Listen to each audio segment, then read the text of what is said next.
Coucou, mes petites étoiles. Alors, vous me connaissez déjà, hein, lorsque j'ai une petite idée qui me vient en tête. Enfin, c'est même pas en tête, c'est dans l'âme, franchement. Je me dis, mais trop bonne idée, la métaphore surtout. J'aime trop les métaphores, je sais pas, c'est bizarre.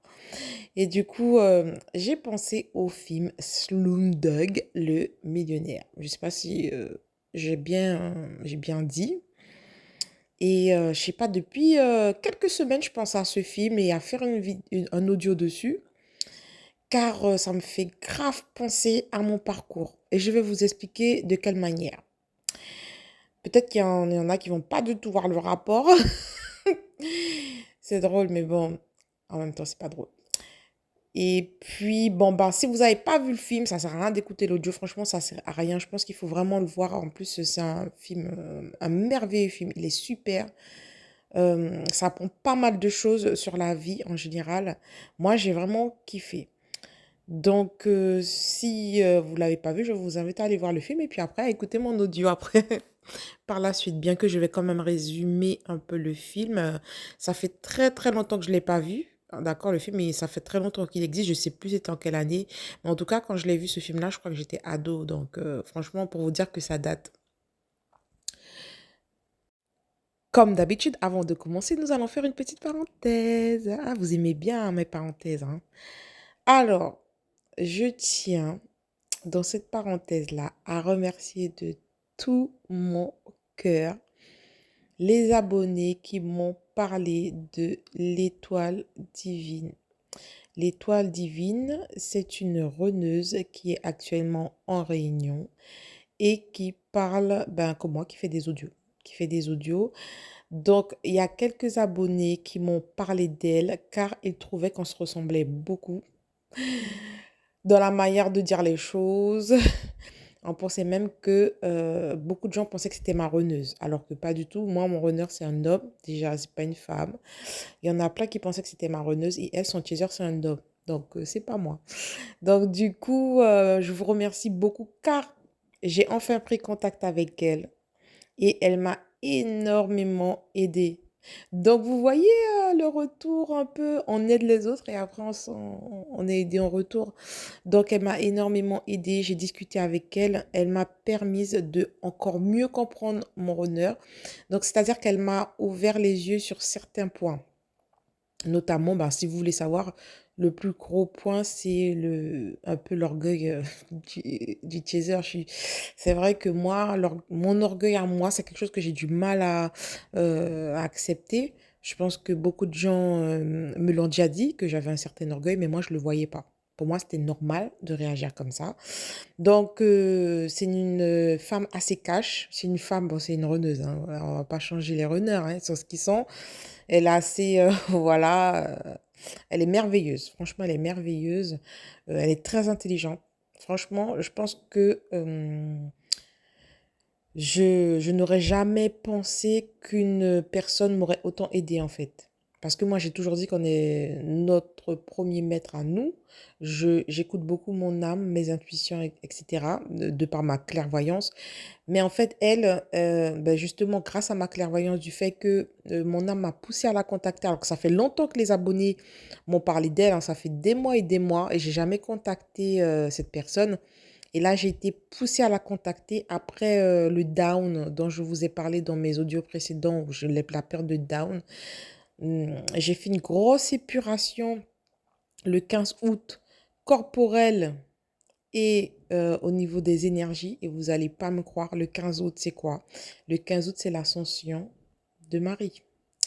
Donc voilà, c'est un peu bizarre, hein? Quelle coïncidence.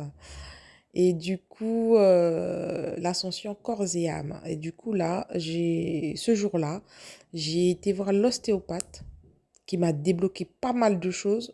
J'avais des vertèbres bloquées. Et en plus, j'ai contacté l'étoile divine qui m'a débloqué des choses de façon énergétique. Mais qu'est-ce que je me suis sentie bien par la suite. Merveilleux.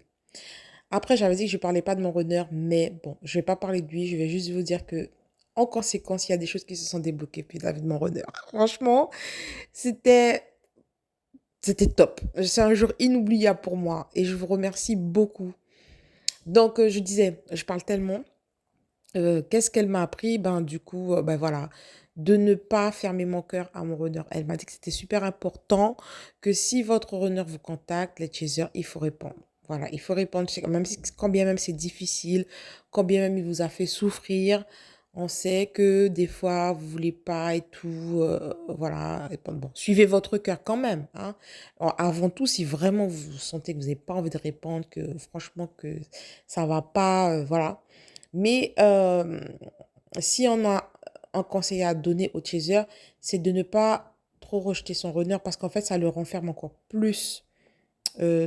Parce qu'en fait, il est déjà très introverti par rapport à ses sentiments, d'accord? Et déjà, il a beaucoup de mal à gérer. Et donc, du coup, même s'il veut vous parler amicalement, il faut lui parler amicalement. Ça m'a énormément aidé. Franchement, elle m'a énormément aidé. Donc, du coup, j'ai compris que, parce que des fois, moi, je me fâchais contre mon runner, etc. Mais voilà, elle m'a énormément ouvert les yeux. J'ai vraiment intégré. Même si je le savais quand même avant, hein, je le savais. Hein. Donc, mais je ne l'avais pas intégré, je pense. Et ce jour-là, comme j'avais été voir l'ostéopathe avant de contacter l'étoile divine, le fait que j'avais déjà débloqué des choses en moi, en fait, physiquement, je me sentais super bien. C'est comme si que je pouvais accepter, en fait, je pouvais mieux intégrer les choses, tout ce que je conscientisais, je pouvais mieux intégrer. Je sais pas expliquer, je pense que vous allez me comprendre, hein, pour certains. Donc voilà, merci beaucoup, beaucoup. Alors, on ferme la parenthèse, on va parler de Slumdog, le millionnaire. Alors, il me semble que le film se passe en Inde. Vous allez me dire si je me trompe, mais je crois que c'est ça, hein. C'est c'est un film Bollywood. Du coup, c'est un jeune homme qui vit dans les bidonvilles. Il est vraiment pauvre, hein, vraiment pauvre. Vous imaginez les bidonvilles, etc. Et si je me rappelle bien, il est tombé amoureux d'une femme. Et bon, ben, il n'a rien à lui offrir, etc. Je sais plus pourquoi aussi. Il voulait gagner de l'argent. Donc voilà, en gros, il veut gagner de l'argent et sait pas comment faire pour gagner beaucoup d'argent d'un coup, pour pouvoir amener à bien ses projets.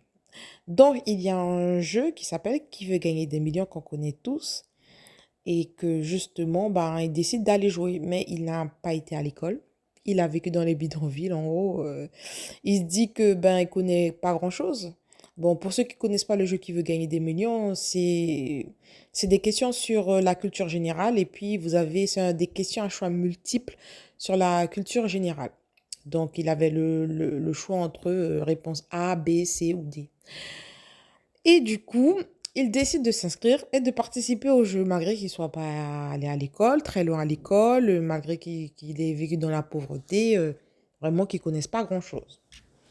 Et en fait, comme par hasard, il n'y a pas de hasard, hein, mais comme par hasard, toutes les questions qu'on lui posait, en fait, sur la culture générale, il avait les réponses, car il avait vécu quelque chose en relation avec la question. Et comme il se souvenait de tout ce qu'il avait vécu dans sa vie, il avait une excellente mémoire.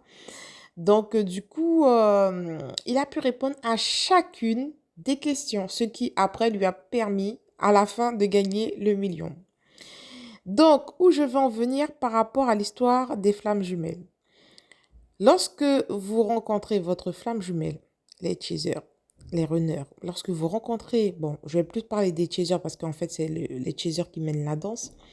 Lorsque vous rencontrez votre flamme jumelle, ça veut dire que vous êtes prêt à jouer à qui veut gagner des millions. Entre guillemets, si vous comprenez-moi.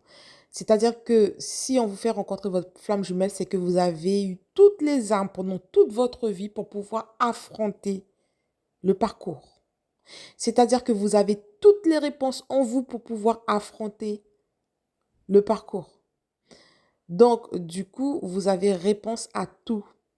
Je vais vous donner un exemple sur mon expérience. Donc, je vais vous donner un exemple. Une fois, j'avais fréquenté un homme, mais ça, c'était bien avant d'avoir rencontré mon jumeau, hein, je précise. J'avais rencontré un homme et cet homme-là, ben, un peu comme le jeune homme dans Sploodog, Sploodog, le millionnaire, il était vraiment pauvre. Enfin, il n'avait pas d'argent. Bon, les chasers, nous, on regarde pas trop ça. Enfin, on n'est pas. Je pense que les chasers vont plus écouter leurs sentiments, etc. Le runner, il va plus mentaliser. Bon, nous, on va écouter les sentiments plus que de dire oui, voilà quoi, il est pauvre, je veux pas de lui, mais si je l'aime, eh ben je l'aime, hein. Si ça se passe bien, tant mieux. Donc du coup, euh, j'avais rencontré cet homme-là. C'était quelqu'un qui avait vécu des choses très difficiles, qui avait été notamment adopté, donc abandonné par ses parents. Et il était très jeune. Il avait peut-être 5 ans de moins que moi. Enfin bref, du coup, vraiment, il était vraiment... il avait vraiment rien, quoi, en fait. Et lui, pour lui, c'était incroyable que moi, je sois tombée amoureuse de lui. Donc, il avait beaucoup de mal à gérer ça. Et moi, je ne comprenais pas du tout. Pour moi, je me suis dit, mais je ne comprends pas, il devrait être trop content, en fait, d'avoir de la chance d'avoir une femme qui travaille et tout, très indépendante, qui tombe amoureuse de lui. Il devrait le saisir comme une chance. Pour moi, je le voyais comme ça. Et c'est vrai que nous, les chasers, on aime bien jouer le rôle de sauveur. Beaucoup de chasers ont vécu ça, c'est-à-dire être avec des hommes où elles veulent sauver l'homme, entre guillemets, de de leur bassesse, si je peux dire ça comme ça, hein. C'est pas pour abaisser l'autre, hein, mais c'est pour montrer qu'on est dans le rôle de sauveur, quoi. Et du coup, ce jeune homme-là, ben, on n'a pas fait longtemps ensemble, ça n'a même pas duré quelques mois. Il n'arrivait pas. Il n'arrivait pas à supporter en fait l'amour. Je sais pas, il n'arrivait pas. Il n'arrivait pas. Moi, je comprenais pas. Moi, je me disais, mais il m'aime pas et tout. J'arrivais pas à comprendre. Et il y a un ami à lui qui est venu me voir, aussi jeune que lui, il est venu me voir et il m'a dit quelque chose. Mais ça m'a tellement surprise. Je me suis dit, en fait, je suis sûre que c'est pas l'ego de cet ami qui parlait. Je pense que cet ami-là, il y a quelque chose qui a parlé à travers lui. Je sais pas si c'est l'âme, comme je dis, des fois les gens ils disent des trucs qui ne leur ressemblent pas. Et je pense que ils le font inconsciemment, c'est pas eux. Alors écoutez-moi bien, je vais vous dire ce qu'il a dit. Il m'a dit, écoute. Alors, je lui ai expliqué la situation. Je lui ai dit, mais je comprends pas pourquoi il accepte pas la relation, etc. Il m'a dit, écoute, je vais te dire quelque chose. Et ce qu'il m'a dit, ça a beaucoup résonné en moi. Ça a beaucoup résonné en mon âme, en fait. Ça veut dire qu'il fallait que je le retienne pour pouvoir l'utiliser bientôt dans ma vie, en fait. Quand quelque chose résonne en vous, très fortement, c'est que cette chose-là, elle est importante. Il m'a dit, tu sais, lorsqu'une personne est restée trop longtemps dans l'obscurité, et qu'elle voit beaucoup de lumière, elle aura du mal à aller tout de suite vers cette lumière. Il lui faudra beaucoup de temps. Et après, c'est tout. Il a commencé à parler comme d'habitude et tout, mais je me suis dit, mais il sort une belle phrase comme ça et tout d'un coup, plus rien, comme si que c'était normal. Moi, ça m'avait hyper marqué. La phrase était super belle, je me suis dit. Et là, en fait, il m'a éclairé sur beaucoup de choses. J'ai compris tout de suite. En fait, il m'a fait comprendre quelque chose que j'avais pas du tout compris et tout. Moi, j'étais loin de comprendre. Et du coup, j'avais laissé tomber la relation. Mais maintenant, cette phrase-là, elle me sert par rapport à mon runner, en fait. Elle me sert par rapport à mon runner. Donc, du coup, laisser le temps à mon runner de pouvoir sortir de son enfermement, en fait, si on veut. L'obscurité qui représente l'enfermement du mental du runner, en fait. L'enfermement dans ses peurs. Donc voilà mes petites étoiles, tout ça pour vous dire de vous servir des expériences de toute votre vie. Rappelez-vous de certaines choses que vous avez vécues qui vous ont marqué et cela pourrait fortement vous servir sur votre parcours. Et n'oublie pas d'apprendre à connaître qui est votre honneur. Apprenez à connaître qui est votre honneur, cher chaser, et vice-versa, pour pouvoir être plus à l'aise sur le parcours. D'accord? En soi, le parcours peut être plus facile si on n'est pas trop dans l'ego. Je pense que si on n'est pas trop dans l'ego, dans l'impatience, le parcours peut être facile. C'est que la manière dont on aborde les choses qui complique le parcours. C'est que notre perception de voir les choses qui complique le parcours. Le fait de culpabiliser, par exemple, de trop culpabiliser, de s'énerver pour un oui, pour un non, d'imaginer des choses qui n'existent pas. Voilà. ne pas être trop dans le mental aussi. Donc voilà, mes petites étoiles, je vous fais des gros bisous et à bientôt. Tu es mon jumeau, je suis ta jumelle. Tu es mon chaser, je suis ton runner. Mais qui sommes-nous? Nous sommes les flammes jumelles. L'amour réussira-t-il à briser nos chaînes? Mon cher jumeau, je t'aime.